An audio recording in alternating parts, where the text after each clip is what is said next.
Hey everybody, welcome back, welcome back. We're coming in to close. I got a little tear in my eye. It's been such fun working with everybody. And Marlon and I are going to tag team. I just like to show appreciation to a number of people who are here and help make everything possible. And then he's going to follow up with remarks on what his impressions have been over the last couple of days, what he's learned and what he's going to take away. The other thing I want to mention is that Paul Unati really should be up here with us, but he told me to tell you he had better things to do, so he just wants me to thank you on his behalf. So, why don't you tell him what he's doing? He's working for Nas. That won't surprise anybody. Yeah, seriously. Now she's getting a little on the side for all of this. First things first, I really want to thank Janet, and I really want to thank Peter for, in a lot of ways, making this possible. You know, when I look around and I think about the things we saw last night, the two of you are really the common denominator for all of this.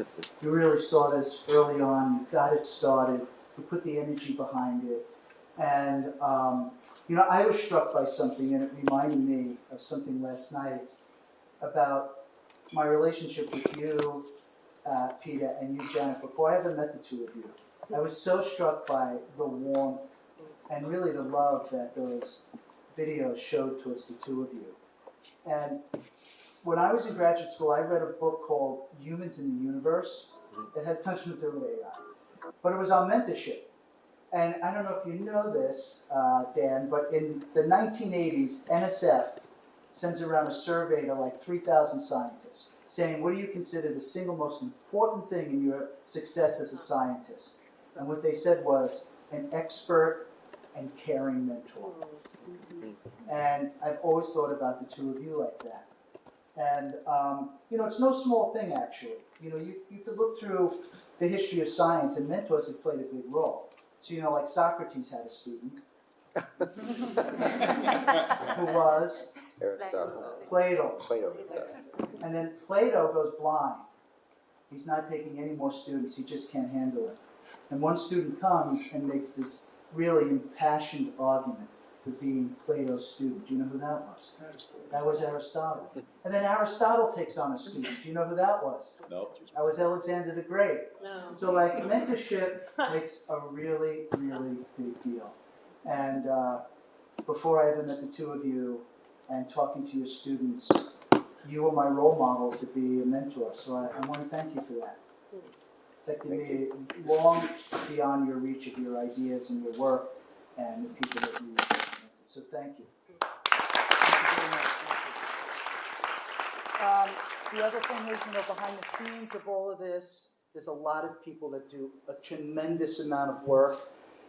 You know, Nash and I refer to them as our second, third, fourth, and fifth brains, because we just can't keep up with it all. And that's really the staff who's done so much for us.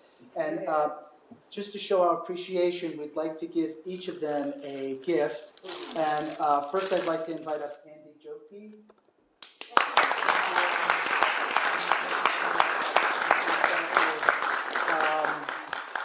Second person I'd like to thank is Marcia Hilliard.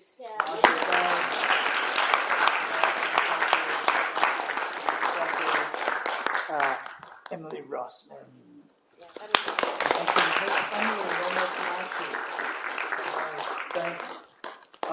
And Mia Politsky.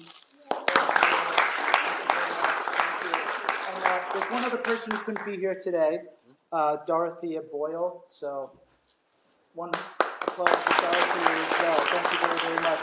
And with that, I'm going to leave you in the very capable hands of Marlon.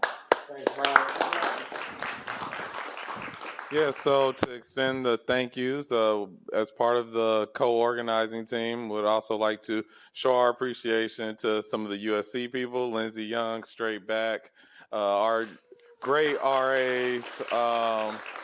For those who have not had a chance to meet them yet, Alex Alvarado, Eugene Lee, Maddie Huang Isherwood, and then also Jasmine Wu here from Northwestern. They did a bulk of the scheduling and coordination and emailing. I made my life easier, so thanks to all the graduate students. Yeah, so just to close us out, I did prepare remarks, but who needs them? This was a lot of fun, as you all know.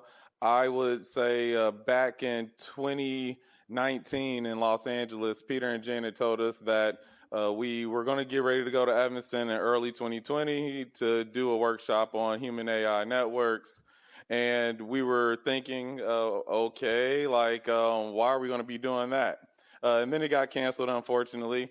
And within the past 7 months, we've seen how really visionary that idea was, right? To have the foresight to anticipate that humans and technology are going to be cooperating, collaborating, and competing with one another in very real and unique ways pretty soon.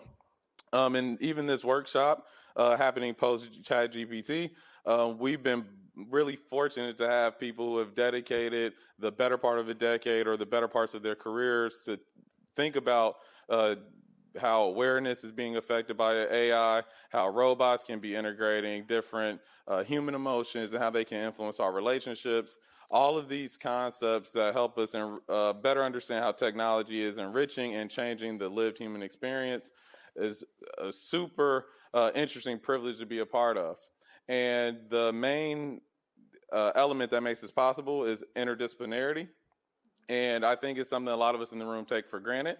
So Peter and Janet, they're not afraid to engage with different fields theories, right? A lot of us in the room are not afraid to use multiple different methods from the sciences, even for social science inquiry.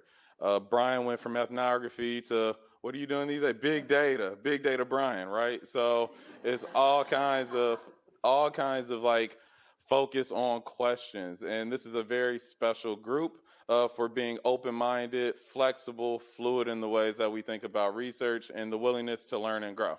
And so it goes without saying, but for some of you that have not been to one of these before, be sure to keep in touch. We're going to catch up pretty soon, I'm sure, at different conferences, whether it's the big flagships or smaller kind of workshops like this. But we're new friends, old friends reconnecting, probably future collaborators as well, and all in the context of better understanding what artificial intelligence will do with us, for us, and to us over the coming years. So thank you all for coming out to Evanston and for sticking with us for the whole thing. And get out of here. No, but safe travels back to wherever we'll be going. So thank you all.